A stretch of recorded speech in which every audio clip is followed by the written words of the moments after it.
The Lake Norconian Club was a former glamorous hotel resort to the stars in Norco, California, built in 1929, and it is now part of a naval base and a prison. Welcome to Eric C. Productions. If this is your first time watching one of my videos, please hit the subscribe button and the notification bell so that you get notified of my latest video that are posted during the week. Please leave a suggestion or a comment, and maybe you might see that video in a future posting. Thanks for watching, and now back to the program. Rex Brainerd Clark opened the Lake Norconian Club on February 2, 1929. Construction of the resort began in 1926 and consisted of a golf course, grounds, airfield, and hiking trails. Lake Norconian, with a pavilion, chauffeur's quarters, garage, powerhouse, laundry, and a spectacular clubhouse which consisted of a first-class hotel, 2 indoor bath complexes, ornate ballroom, dining room, and lounge, and the first outdoor amateur athletic union qualifying swimming and diving pools in Southern California. The resort was initially a great success. The outbuildings were designed by G. Stanley Wilson, who had also designed the Riverside's Mission Inn. The interior was designed by A. B. Heinsbergen, who designed the Pantages Theater chain.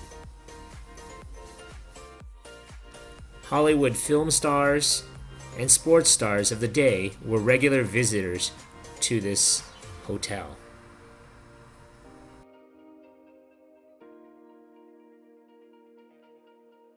Some of the fastest speedboat races of the day were held on Lake Norconian.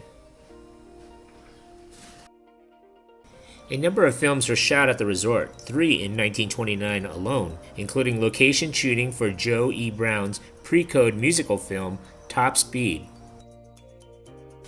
The site became so popular that Fox Studios built complete Norconian sets in their Hollywood soundstages.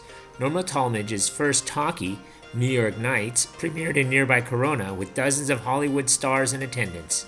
Before and after the premiere, many of them stayed at the Norconian.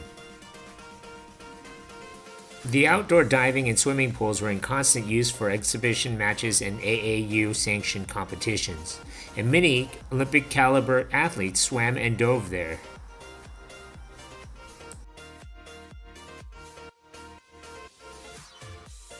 Unfortunately, the Great Depression quickly killed the Norconian's success, and by 1933, the resort was closed. In 1935, the resort suddenly reopened, likely due to a cash infusion from Rex Clark's former wife's trust fund. The Norconian sputtered along with some landmark occasions. Walt Disney was likely attracted to the Norconian because of its reputation at other studios.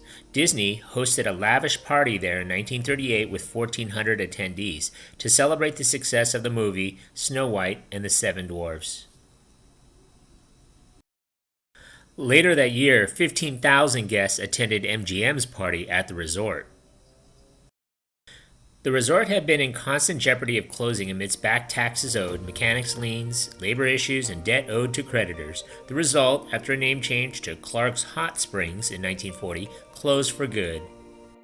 In October 1941, the United States Navy purchased the resort, and on December 8, 1941, the day after Pearl Harbor, the resort was commissioned the United States Naval Hospital in Corona. The first patients arrived from the Pearl Harbor attack and were housed and treated in luxurious rooms on the former resort.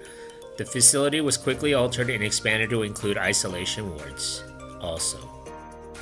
At the hospital's peak in 1945, over 5,000 patients were being treated. Many firsts occurred at the hospital. The first use of penicillin for tuberculosis patients, the first air transportation of naval patients across the United States with final destination in Norco, the first uses of polio vaccine outside of Pittsburgh, first handheld x-ray machines, as well as advances in prosthetic devices and occupational therapy.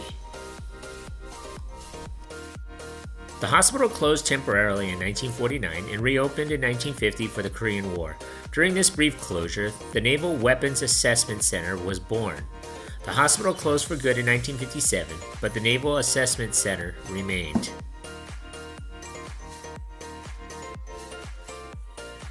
In 1962, 94 acres in the north were given to the state of California, and on that site was established the California Rehabilitation Center, the first state-funded addiction treatment program in the nation. This voluntary program, addicts had a choice of prison or the CRC. Moved into the old resort clubhouse, the Northern Ward's North Wing, chapel, gymnasium, and nurses' quarters. Unfortunately, there was a battle of attitudes. Correction versus rehabilitation, and Correction won. The prison quickly moved from low security to high medium security, and 5,000 of the worst resided within its walls. Today, this 250,000 square foot Spanish colonial revival building sits behind 20-foot high chain link and concertina wire fences, crumbling from neglect. Inside, priceless chandeliers, stunning hand-painted ceilings, Catalina tiled floors and walls, and other features are suffering the ravages of leaks through washing machine-sized holes in the roof. In 2015, the Norconian Club Foundation filed a lawsuit to force the state of California to obey its own rules and that require state agencies to maintain and protect the historic buildings on their properties. Hey, if you just watched my video, thanks for watching. Hit that like button and please subscribe to Eric C. Productions.